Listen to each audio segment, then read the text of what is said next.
25 નવેમ્બરે શરૂ થયેલા સંસદના શિયાળુ સત્રમાં બે નામ ગુંજી રહ્યા છે, ગૌતમ અદાણી અને જ્યોર્જ સોરોસ. જ્યારે વિપક્ષના નેતા મોદી અદાણી ભાઈ ભાઈના નારા લગાવી રહ્યા છે, ત્યારે ભાજપના નેતાઓ સોનિયા અને સોરોસ વચ્ચેની સાંઠગાંઠનો મુદ્દો ઉઠાવી રહ્યા છે. વિદેશ મંત્રી એસ જયશંકરે સોરોસને વૃદ્ધ, હઠીલા અને ખતરનાક અમીર કહી ચૂક્યા છે. મંડે મેગા સ્ટોરીમાં જાણીશું જ્યોર્જ સોરોસની કહાની, જે ઘણીવાર હેડલાઇન્સમાં રહી છે. હેંગરીમાં જન્મેલા એક ગરીબ છોકરાએ કેવી રીતે બેંક ઓફ ઇંગ્લેન્ડને તબાહ કરી અબજો કમાવ્યા અને તેની નેટવર્થ કરતા 4 ગણું દાન આપ્યું. શા માટે અડધી દુનિયા તેને ઠીક ચીડાય છે? તો જાણીએ સંપૂર્ણ માહિતી. બાળપણની વાત કરીએ તો ઓળખ બદલીને જીવન બચાવવું પડ્યું હતું. જ્યોર્જ સોર્ટ્સનો જન્મ 12 ઓગસ્ટ 1930 ના રોજ હેંગરીની રાજધાની બુડાપેસ્ટમાં એક યહૂદી પરિવારમાં થયો હતો. આ સમયગાળા દરમિયાન યહૂદી પ્રત્યે નફરત તેની ટોચ પર હતી. જ્યોર્જ સોર્ટ્સની આ 1934ની તસવીર છે. 1939માં જ્યારે બીજું વિશ્વ યુદ્ધ થયું ત્યારે જ્યોર્જ માત્ર 9 વર્ષના હતા. હિટલરની નાઝી સેના યહૂદીઓના નરસંહાર કરી રહી હતી. ત્યારે 1944માં નાઝીઓએ હેંગરી પર પણ કબજો કર્યો હતો. બચાવ માટે જ્યોર્જના વકીલ પિતાએ તેમની અટક બદલી અને આ રીતે જ્યોર્જ સોર્ટ્સમાંથી જ્યોર્જ સોરોસ બન્યા. તેનાથી યહૂદીઓ ઓળખાણ છુપાઈ હતી. તે સમયગાળાને યાદ કરતા જ્યોર્જ સોરોસ કહે છે કે 1944માં જર્મન વ્યવસાયનું વર્ષ માટે જીવનનો સૌથી મહત્વપૂર્ણ અનુભવ હતો. અમારા ભાગ્યને શરણે જવાને બદલે અમે એક દ્રષ્ટિ શક્તિનો પ્રતિકાર કર્યો હતો, જે અમારી કરતા ઘણી શક્તિશાળી હતી. તેમ છતાં અમે જીત્યા હતા. હવે શિક્ષણની વાત કરીએ તો કે વેઇટર તરીકે કામ કરીને કોલેજનો ખર્ચ ચૂકવ્યો હતો. વિશ્વયુદ્ધ પછી હેંગરીમાં સામ્યવાદી સરકારની રચના કરવામાં આવી. 17 વર્ષનો સોરોસ તેના પરિવાર સાથે બુડાપેસ્ટ છોડીને લંડન આવ્યો હતો. આ તસવીર છે એ જ્યોર્જ સોરોસની 1946ની તસવીર છે. તેણે લંડન સ્કૂલ ઓફ ઇકોનોમિક્સમાં એડમિશન લીધું હતું. પૈસાની તંગી હતી, તેથી જ્યોર્જ પણ ફૂલી અને વેઇટર તરીકે કામ કરતો હતો. સોરોસે લંડનમાં સ્કૂલ ઓફ ઇકોનોમિક્સમાં અર્થશાસ્ત્રની સાથે ફિલોસોફીનો અભ્યાસ શરૂ કર્યો. ઓસ્ટ્રેલિયામાં જન્મેલા ફિલોસોફર કાર્લ પોપરને તેના પર ઊંડો પ્રભાવ પડ્યો. બાળપણથી જ સ્માર્ટ જ્યોર્જ સોરોસ હવે સમજી ગયા હતા કે અર્થશાસ્ત્ર સૌથી મોટું હથિયાર છે. જેની પાસે પૈસા છે તેમને કોઈ સમસ્યા નથી. કમાણીની વાત કરીએ તો વિશ્વના પ્રથમ ટ્રેડિંગ સુપરસ્ટાર તરીકે તેને જાણવામાં આવે છે. અભ્યાસ પૂરો કર્યા બાદ જ્યોર્જે 1956માં અમેરિકા આવ્યા હતા અને ત્યાં તેમણે ન્યુયોર્કના ટ્રેડિંગ હબ વોલ સ્ટ્રીટમાં અલગ અલગ હોદ્દા પર ટ્રેડિંગ ઘોંઘાટ શીખ્યા અને 1969માં પહેલો હેજ ફંડ ડબલ ઈગલ ખોલ્યું અને પછી 1973માં ક્વાર્ટર ફંડ શરૂ કર્યું, જે ઇતિહાસનું સૌથી સફળ હેજ ફંડમાંનું એક બન્યું. હેજ ફંડ માટે રોકાણકારોના નાણાં એકત્ર કરે છે અને જોખમી રોકાણોમાં મોટો દાવો લગાવે છે. તેનાથી ધન લાભની શક્યતા વધી જતી હોય છે. ક્વાન્ટમ ફંડમાં 1970 અને 2000 વચ્ચે વાર્ષિક સરેરાશ 30% વળતર આપ્યું હતું. આશરે ₹100 કરોડના પ્રારંભિક રોકાણ સાથે જ્યોર્જે થોડાક દાયકામાં 3.3 લાખ કરોડની કમાણી કરી હતી. શીર્ષકની વાત કરીએ તો એ માણસ જેણે બેંક ઓફ ઇંગ્લેન્ડને બરબાદ કર્યું. તો કે 16 સપ્ટેમ્બર 1992માં બ્લેક વેડનસડે કહેવામાં આવે છે. આ દિવસ જ્યોર્જ સોરોસે બેંક ઓફ ઇંગ્લેન્ડને નાદારી કરી હતી. 1990ના દાયકામાં શરૂઆતમાં યુરોપિયન દેશોએ તેમના ચલણ મૂલ્યોને સ્થિર અને મજબૂત કરવા માટે વિનિમય દરની પદ્ધતિ શરૂ કરી હતી. બ્રિટિશ પાઉન્ડ મૂલ્ય ઊંચું હતું, જ્યારે યુકેન અર્થતંત્ર મંદી, મોંઘવારી અને બેરોજગારી સામે ઝઝૂમી રહ્યું હતું. સોરોસને આ જાણી તેણે યુકે પાઉન્ડ પર ટૂંકી સ્થિતિ લીધી. તેથી ક્વાન્ટમ ફંડ દ્વારા સોરોસ પાઉન્ડ ઉધાર લીધા અને વેચ્યા. આશા છે કે જ્યારે તેની કિંમત વધશે ત્યારે તે સસ્તામાં પાછું ખરીદશે. તેણે લગભગ $10 અરબ રોકાણ કર્યું હતું. આખરે યુકે સરકારે ERM માંથી બહાર નીકળવું પડ્યું અને પાઉન્ડ અવમૂલ્યન થયું. બેંક ઓફ ઇંગ્લેન્ડ તૂટી પડ્યું અને સોરોસે એક જ દિવસમાં માત્ર $1 બિલિયનથી વધુ નફો કર્યો. ઇકોનોમિક ટેરરિસ્ટ ઘણા દેશની અર્થવ્યવસ્થાને પણ બગાડી છે. સોરોસ માત્ર બેંક ઓફ ઇંગ્લેન્ડ જ નહીં, પરંતુ તેના પર થાઇલેન્ડ, મલેશિયા, ઇન્ડોનેશિયા, રશિયા અને જાપાનની અર્થવ્યવસ્થાને પણ બરબાદ કરવાનો આરોપ છે. તેમણે માઇક્રોનોમિક સમજનો લાભ લઈ તેમણે દેશની કરન્સી સામે દાવ લગાવ્યો અને મોટો નફો કર્યો છે. 1998માં અમેરિકન ટીવી શો 60 મિનિટનો સાથેનો એક ઇન્ટરવ્યુ તેમને પૂછવામાં આવ્યું કે શું આનાથી તેઓ દૂષિત નથી અનુભવતા, જેના પર સોરોસે કહ્યું છે, હું મૂળભૂત રીતે પૈસા કમાવા માટે છું. હું જે કરું છું તે સામાજિક પરિણામો હું જોઈ શકતો નથી અને નથી જે જોઈ શકતો. હું દૂષિત નથી લાગતો કારણ કે હું એ અનૈતિક પ્રવૃત્તિ વ્યસ્ત છું, જેને અપરાધ સાથે કોઈ લેવા દેવા નથી. દાનવીર તરીકે તો કે કુલ સંપત્તિ કરતા પણ 4 ગણું દાન તેને કર્યું છે. અંધાધૂત પૈસા કમાવા રોકાયેલ સોરેસ 1979 ઓપન સોસાયટી ફાઉન્ડેશન એટલે કે OSF નામનું ટ્રસ્ટ બનાવ્યું. તેના નામ ફિલોસોફર કાર્લ પોપરના પુસ્તક The Open Society and Its Enemies પર રાખવામાં આવ્યું છે.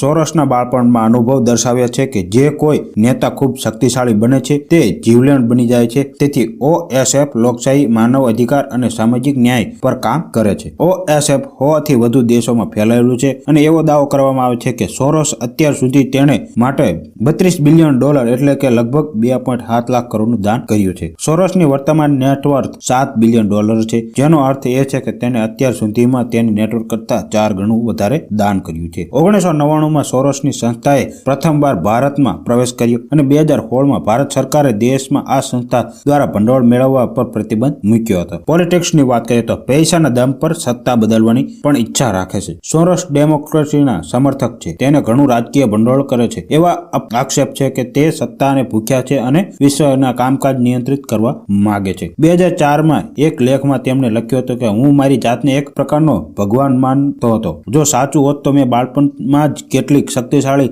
મસીહની કલ્પનાને મારી સાથે રાખી લીધી હોત કે જેણે મારે નિયંત્રણ કરવાની હતી, નહીં તો મેં મુશ્કેલીમાં મૂકી. તેણે પુસ્તક લખ્યું સોરોસ ઓન સોરોસ. આ તેઓને લખેલું હું અન્ય દ્વારા નક્કી કરાયેલ નિયમોને સ્વીકારતો નથી અને શાસન પરિવર્તનના સમયમાં સામાન્ય નિયમો લાગુ પડતા નથી. 11 નવેમ્બર 2003ના રોજ વોશિંગ્ટન પોસ્ટને આપેલ એક ઇન્ટરવ્યુમાં સોરોસે કહ્યું હતું કે જ્યોર્જ W. બુશને રાષ્ટ્રપતિ પદ પરથી હટાવવા એ તેમના જીવનનો સૌથી મોટો ઉદ્દેશ્ય છે. તેમના માટે જીવન અને મૃત્યુનો સવાલ છે. જો કોઈ બુશની સત્તા પરથી હટાવવાની બાંયધરી આપે તો તેને અમારી સંપૂર્ણ સંપત્તિ તેના પર હું ખર્ચીશ. અંગત જીવનની વાત કરીએ તો 83 વર્ષની ઉંમરે ત્રીજા લગ્ન કર્યા હતા. જ્યોર્જ સોરોસ 3 વખત લગ્ન કર્યા હતા. તેમના પ્રથમ લગ્ન 1960માં થયા હતા, જેમાં તેમના 2 પુત્ર અને 1 પુત્રી હતી. આ દંપતીએ 1983માં છૂટાછેડા લીધા. તે વર્ષ પછી જ્યોર્જ સોરોસના બીજા લગ્ન થયા. સુસાન વેબર સાથે થયા હતા. આ સંબંધ 2005 સુધી ચાલ્યો. આ લગ્નથી તેમને 2 પુત્ર થયા હતા. 2013માં સોરોસે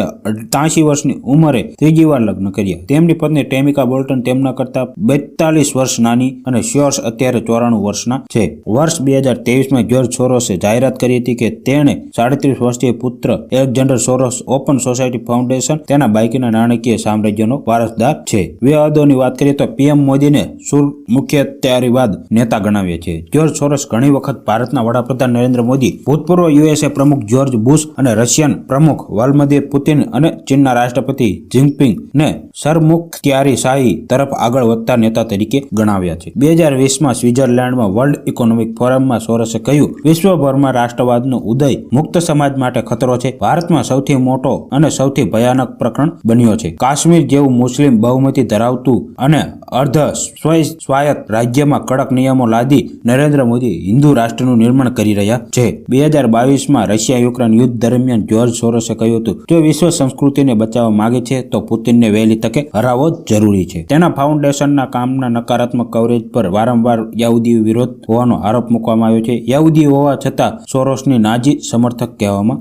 આવે છે. લેખક માટે પાલુમ્બો તેમના પુસ્તક The Man Behind the Curtain Inside the Secret Network of George સોરોસમાં લખે છે કે વિશ્વભરની યુનિવર્સિટીઓ સાથે સહયોગ અને ભારે ભંડોળ દ્વારા સોરોસનું સંશોધન અને શિક્ષણ તેનું કટ્ટર વામપંથ અરાજકતાવાદક અને અવ્યાવહારિક વિચારધારા અને પ્રભાવિત કરવાનો પ્રયાસ કરે છે. ભારતમાં સોરોસને લઈને હોબાળો શા માટે થયો હતો તો કે 2020માં ખેડૂતોના આંદોલન દરમિયાન સોરોસે ભારતમાં ખેડૂતોનો વિરોધ અને લોકતાંત્રિક સંઘર્ષ ગણાવ્યો હતો. તેમણે મોદીને રાષ્ટ્રવાદી નેતા ગણાવ્યા અને લોકશાહી માટે ખતરો ઉભો કર્યો હતો. OCCRP સોરોસ દ્વારા સમર્થિત બિન લાભકારી મીડિયા સંસ્થાને ગૌતમ અદાણી પર નેતા અહેવાલમાં દાવો કર્યો હતો કે અદાણી જૂથે ગુપ્ત રીતે તેના પોતાના શેર ખરીદી લાખો ડોલરનું રોકાણ કર્યું. આ રિપોર્ટ પર રાહુલ ગાંધીએ સંસદમાં PM મોદીને ઘેર્યા હતા. આર્ટિકલ 370માં સોરોસે જમ્મુ કાશ્મીર આર્ટિકલ 370 હટાવવા અને નાગરિકતા સંશોધન કાયદો ખુલ્લેઆમ વિરોધ કર્યો હતો, પરંતુ તાજેતરમાં વિવાદ સોનિયા ગાંધી સાથે સંબંધિત છે. 8 ડિસેમ્બર ભાજપે આક્ષેપ કર્યો હતો કે સોનિયા ગાંધીએ એશિયા પેસિફિક ના ફોરમ ઓફ ઓફ ડેમોક્રેટીના લીડર સહપ્રમુખ તરીકે સંકળાયેલા છે, જેના OSF દ્વારા ભંડોળ પૂરું પાડવામાં આવેલું હતું. કોંગ્રેસ ભાજપના આરોપનો પાયાવિહોણો અને અદાણી પર મુદ્દા પર ધ્યાન હટાવવા ગણાવ્યો હતો. પણ પ્રવક્તા સુપ્રિયા શ્રીનેટનું કહેવું છે કે જો સોરોસ કથિત રીતે ભારત વિરોધી એજન્ડા ચલાવી રહ્યો છે તો સરકાર તેમને સામે કાર્યવાહી કેમ ન કરી? કોંગ્રેસ સંસદ પ્રિયંકા ગાંધીએ કહ્યું કે આ હાસ્યાસ્પદ છે. તે 1994ની એક એવી વાત કરી રહ્યા છે જેને કોઈ રેકોર્ડ નથી. તેઓએ આવું એટલા માટે કહી રહ્યા છે કારણ કે તેઓ અદાણીના મુદ્દા પર ચર્ચા કરવા માંગતા નથી. તો આ હતી મિત્રો સંપૂર્ણ માહિતી મંડે મેગા સ્ટોરીની, જે દિવ્ય